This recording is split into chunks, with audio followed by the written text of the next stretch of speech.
Okay na yon, kabisado mo na yung kila Jochebed.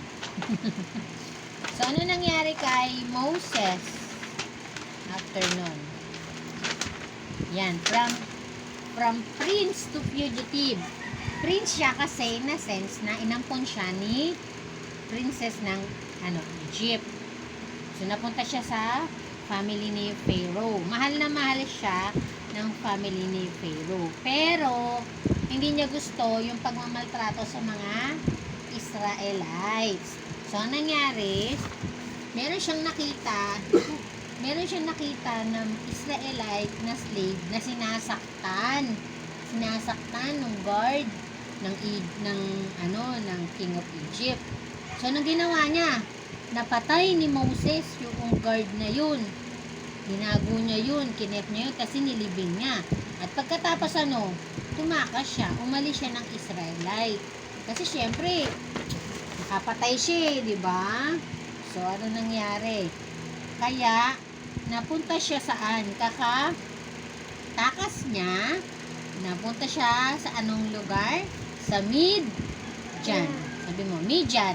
At doon niya nakilala yung kanyang mapapangasawa na ang pangalan ay, sabi ko sa'yo,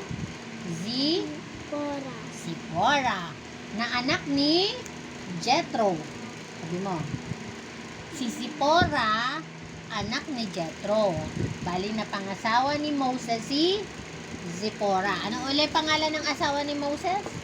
Tayo. Zipporah. At ang pangalan ng tatay ni Zipporah ay si Jethro. Si Jethro yung biyana ni Moses. Saan na nga siya napunta? Midian. So, ito na. Kinausap ng Panginoon si Moses sa pamamagitan ng burning bush. Diba? So, meron siyang flame pero hindi siya nasusunog. At ang sabi sa kanya ni God, Moses. Ang sabi ni Moses, yes, I am here. So, anong sabi pa sa kanya? Na pinahubad niya sa kanya yung kanyang sandals kasi yun daw ay holy place. Diba? So, kinausap siya. Ano kaya sabi sa kanya ni God? Sabi, gagamitin siya para palayain ang mga Israelite sa bondage nila doon sa Egypt. Pero nag-doubt si Moses kasi hindi nga siya marunong magsalita Nauto yung parang siya, yung pabulol-bulol. Pero ang sabi ng Panginoon, bibigyan kita, sabi niya, i-guide niya daw siya. Sabi, at yun na nga ginamit si kuya, anong pangalan ng kuya ni Moses?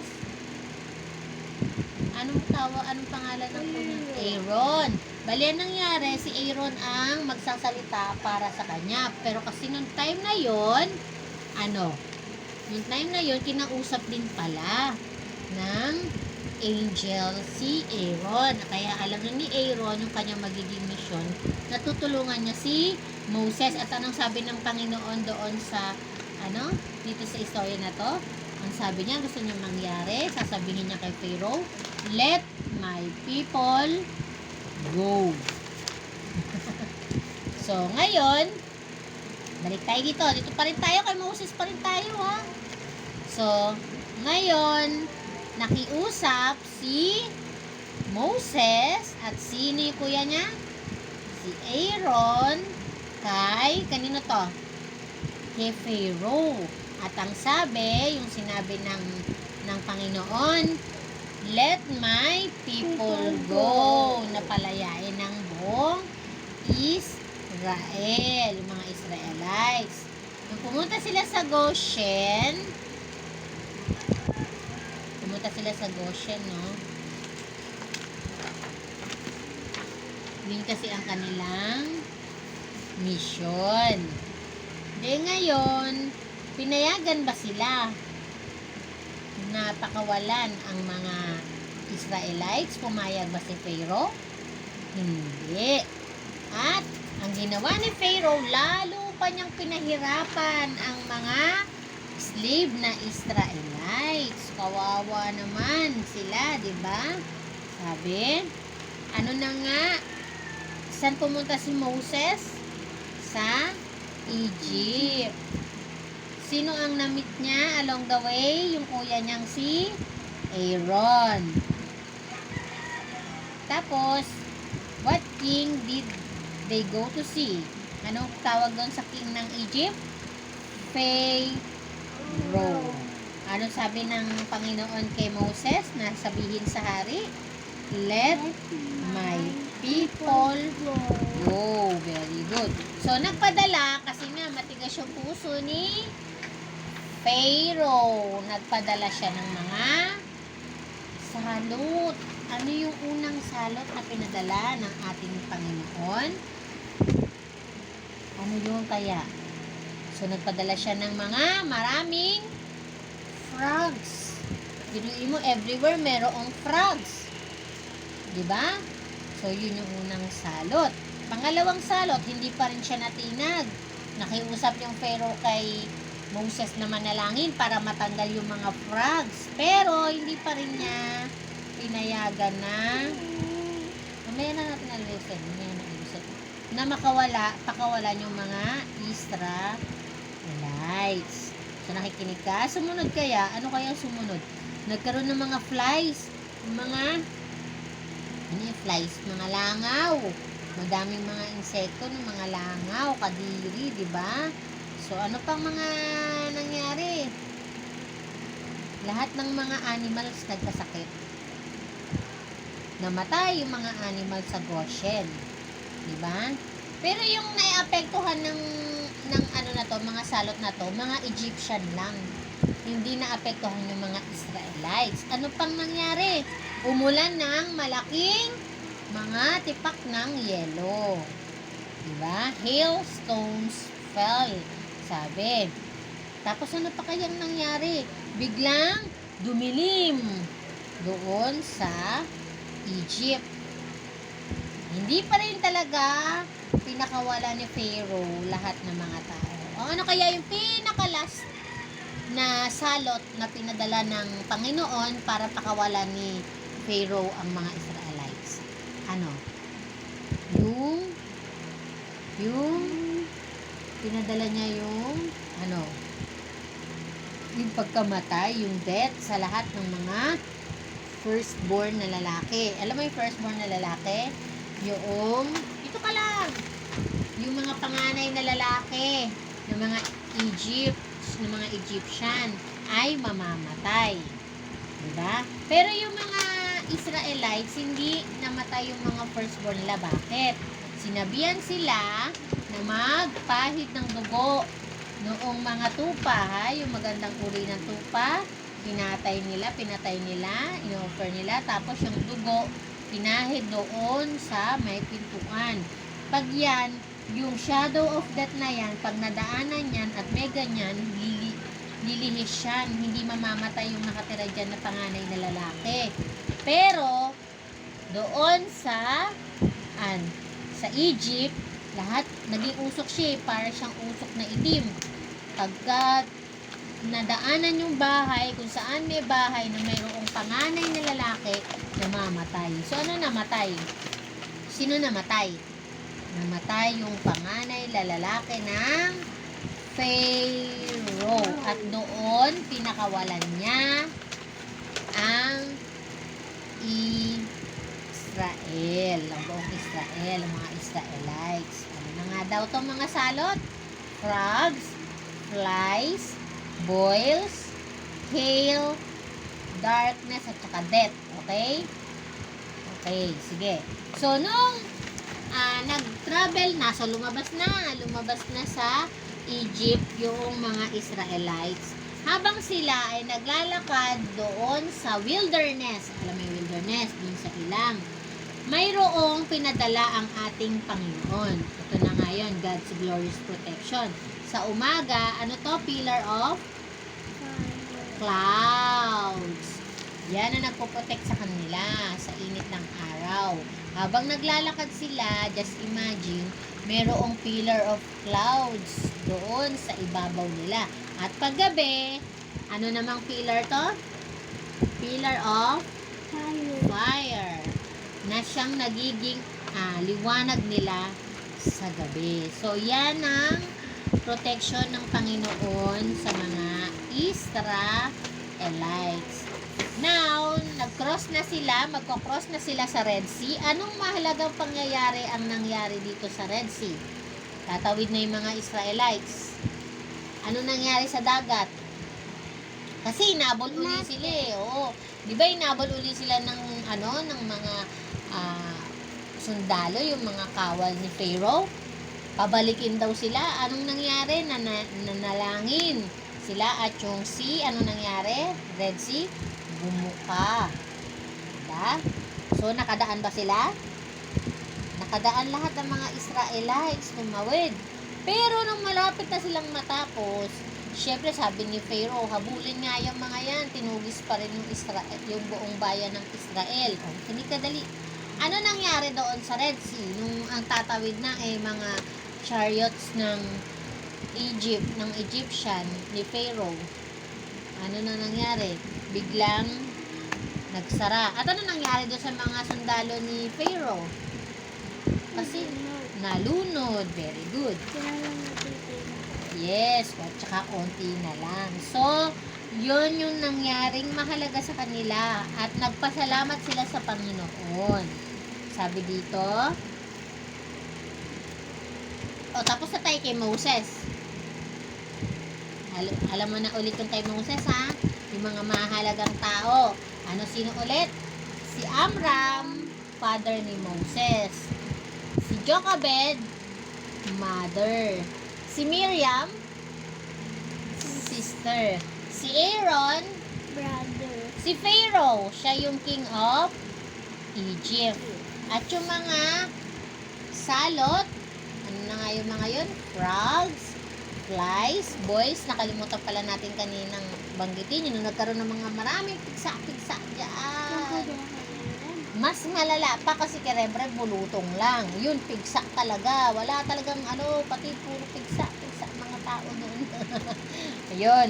At saka pa, nagkaroon ng umulan ng malaking tipak ng mga yelo. Tapos pa, pinakamalala, yung salot na kamatayan, yung namatay, yung death ng mga firstborn na lalaki at kasama na yung anak ni Pharaoh. Okay. So, dito na tayo kay Isaac. Sino si Isaac? Si Isaac ay anak ni Abraham. So, si Abraham ay mayroong asawa. Anong pangalan ng asawa muna ni Abraham? Si Sarah. Sarah. Zipporah kay Moses yun. Si Sarah naman, asawa ni Abraham. Si Abraham. Ngayon, si Abraham, meron silang isang anak ni Sarah. Ang pangalan ay, eto na, ay Isaac. Si Isaac. Ngayon, dahil tumatanda na, ano na uling pangalan ng asawa ni Abraham? Kasasabi lang natin, Sarah. So, ang pida na natin ngayon ay si Isaac. Ang father ni Isaac ay si Abraham. At ang kanyang mother ay si Sarah. Okay. So, ngayon, tumatanda na kasi si Abraham. So, ang gusto niya mangyari, makapangasawa na si Isaac. Kaya, sino inutusan niya? Yung kanyang servant. Ang pangalan nun ay Eliezer. Sabi mo, sino nga uli yun? Eliezer. Ang sabi, pumunta ka doon. Mayroong tinurong lugar sa kanya. Ano bang lugar yun? Ano bang lugar yun? Ha? Natatandaan mo ba kung anong lugar yun? Yung tinuro niya, doon daw sa kanyang kapatid. Ayan, dati. Haran. Ano na nga uli yung yung lugar? Haran. Okay. Sabi ni Abraham kay Eliezer na kanyang servant, pumunta ka sa Haran doon sa kapatid ko at ihanap mo ng mapapangasawa si Isaac. Sino? Anong pangalan noong mapapangasawa ni Isaac? Ha? Pinatulog ko na nga ito eh. Natulog na siya. Rebecca. Ulit, kanina ang asawa ni Moses ay si Sipora.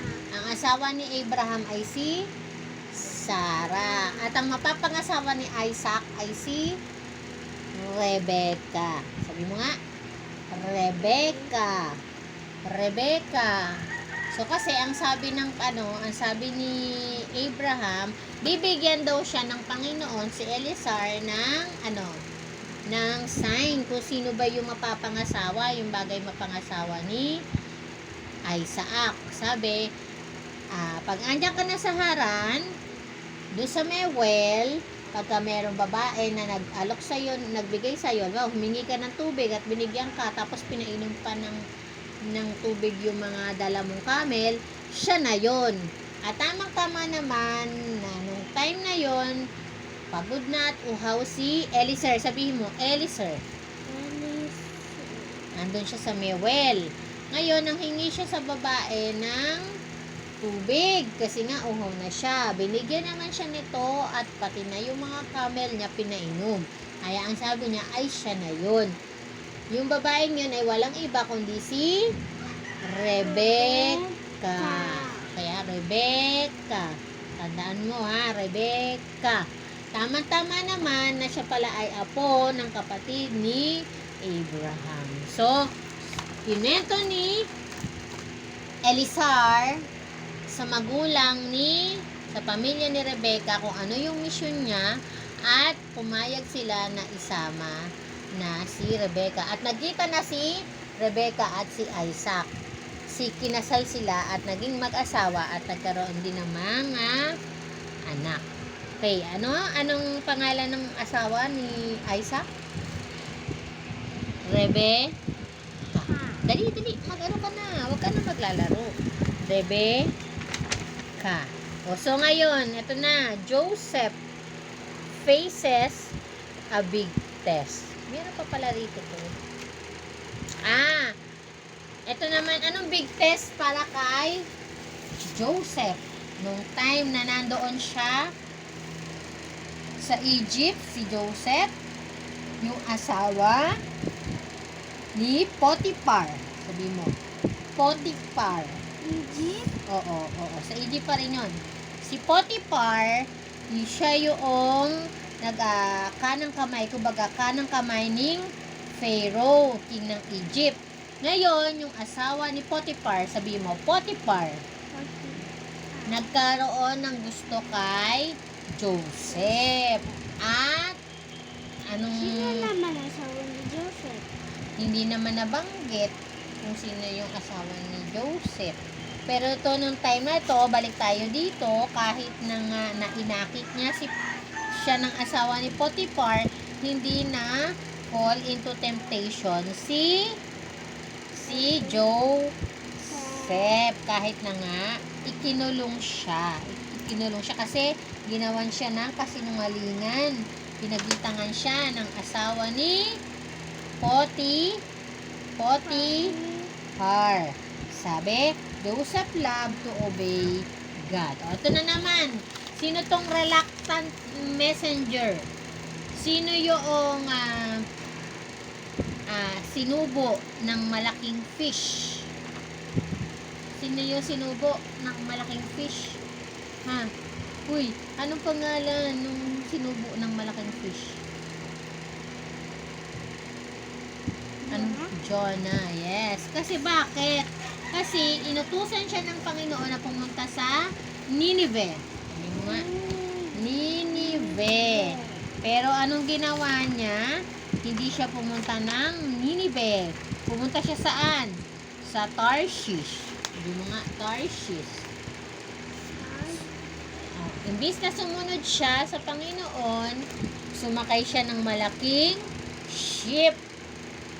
Tas nung nasa ship na siya, nagpadala ang si God ng malaking storm. Diba? So, ngayon, kailangan itapon si Jonah ng mga sailors kasi kung hindi, maaari silang lumubog.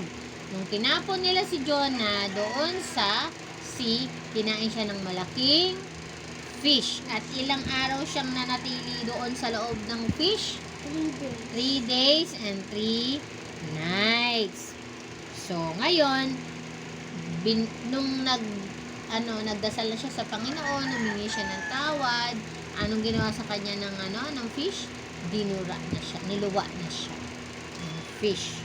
At mula noon, sumunod na si Jonah sa utos ng ating Panginoon na pumunta sa bayan ng Nineveh. Okay. Sa chaos na tayo. Sa chaos, yay, patapos na tayo. Tandaan mo yun, ha? Sino naman itong maliit na tax collector na gustong-gusto niyang nilalawa ka mo ko eh. Dali na makita si Jesus. Anong pangalan niya? Zacchaeus. Anong ginawa ni Zacchaeus? Kasi siya, tax collector siya. During that time, ang tingin sa mga tax collector ay oo, malapit na. Kailangan magsakabait ka na. Diba? Kasi marami lang sign. So, dito muna tayo. Oo, malapit na. O, dali, dito muna tayo, ha. So, ngayon, ang tingin sa tax collector that time ay magnanakaw. Kasi kinukuha niya yung pera ng mga mayayaman at mahihirap. Kahit walang-wala nang maibigay yung mahihirap, kinukuhanin pa rin niya. So, ngayon, tingin din sa kanila sinners. Nung darating na saan to? Anong lugar to? Jericho. Sa Jericho. Mo.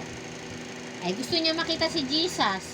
Hindi naman siya makasingit kasi maliit siya. Anong ginawa niya? Anong ginawa ni Zacchaeus? Umakyat sa puno ng sycamore. Sabi mo. Sycamore. At doon nakita niya ang ating Panginoon. Naramdaman ng Panginoon yung kanyang yung faith ba niya, yung presensya ng niya, yung yung kaluwalhatian. Ibig sabihin ng kaluwalhatian ba yun? Nakita ng Panginoon, naramdaman ng Panginoon yung kanyang taos-pusong gusto talaga niyang magbago. Diba? Si Zacchaeus. Kaya ang sabi ng Panginoon, nung tumapat siya kay Zacchaeus, tumingin siya si Jesus dun sa may sycamore tree. Sabi niya, Zacchaeus, bumaba ka dyan. O, alam ni Jesus kung anong pangalan ni Zacchaeus, pero never pa niyang namit si Zacchaeus. Pero alam niya. Sabi niya, Zacchaeus, alika, bumaba ka rito at pumunta tayo sa bahay niyo. O, diba? So, ngayon, nagtaka yung mga bakit pupunta si Jesus Christ sa bahay ni Zacchaeus? Magnanakaw yung tax collector yun, yung mapangkapi yun. So, anong ginawa? Pumunta si Jesus Christ sa bahay nila. At nagkaroon ng conversion si Zacchaeus. Sabi ni Zacchaeus, sabi niya ganun, yung kalahati ng kayamanan ko ay ibibigay ko sa mga mahihirap. At kung mayroon man ako na naisahan ba, yung nadehado ba sa mga tao, sasauli niya ng 4 times. Halimbawa, pagka ikaw naisahan ka niya ng 4 na piso, ang isasoli niya sa iyo ay 16 pesos. Diba? So, ano na nga uli nangyari? Ang sabi ng Panginoon, ang kaligtasan ay dumating sa tahanan ni Zacchaeus. So, yun na yun. And the last one is wise and foolish builders. So, ano daw yung wise? Mayroong 2 builders. Yan. So, si Jesus, nagkwento siya ng tungkol sa 2 builders. Yung isang builder, na wise builder na tinatawag, ay nagtayo ng bahay sa taas ng bundok. Diba? Kasi mahirap man, pero pag dumating ang unos, hindi basta-basta masisira yung bahay na itatayo niya. Samantalang yung isang builder, sabi niya, ba't pa tayo magpapakapagod umakyat sa bundok para magtayo ng bahay kung dito sa lupa, sa kapatagan, pwede naman. So, yung foolish builder nagtayo ng bahay doon sa kapatagan, sa land. Ngayon, dumating yung matinding bagyo, bumaha. Anong nangyari doon sa bahay na nasa kapatagan? Nasira, no? Yung nasa land. Yung bahay na nakatayo doon sa ibabaw ng mountain, hindi nasira. So, yun daw ay, tumatagal. Kaya ang sabi, yun daw nagtayo doon sa land, katulad siya ng tao. Halimbawa, ikaw, narinig mo na, alam mo na yung salita ng Panginoon, pero hindi mo sinusunod, ganoon ka. Doon sa bahay na natayo ng foolish man. Pero pag ikaw, tinanggap mo, alam mo yung turo, yung salita ng Panginoon, at ikaw ay sumusunod, katulad ganun, doon sa wise man na tinayo niya yung bahay niya doon sa may tuktok ng bundok. So, doon nagtatapos ang ating pag-review sa Bible. Kaya mo na. Yung mga characters at saka yung mga pangyayari doon sa ating ni-review, sana ay na-absorb mo. Okay? Okay, natandaan mo yung kwento natin lahat sa Bible about kay Moses. Ano nangyari kay Moses? Ano nangyari kay Isaac? Ano nangyari kay Joseph? Kay Jonas? Kay Sakeo? Tsaka doon sa wise man and foolish man? Alam mo na yan? Okay. So, next natin ay Filipino. Anong gusto mong unahin? Mathematics o Filipino? Filipino na lang. Kasi mahaba ito Para mamaya. Para antukin ka man, madali na lang ang mathematics. Diba? So, dun tayo sa Pero ulitin ako sa mathematics.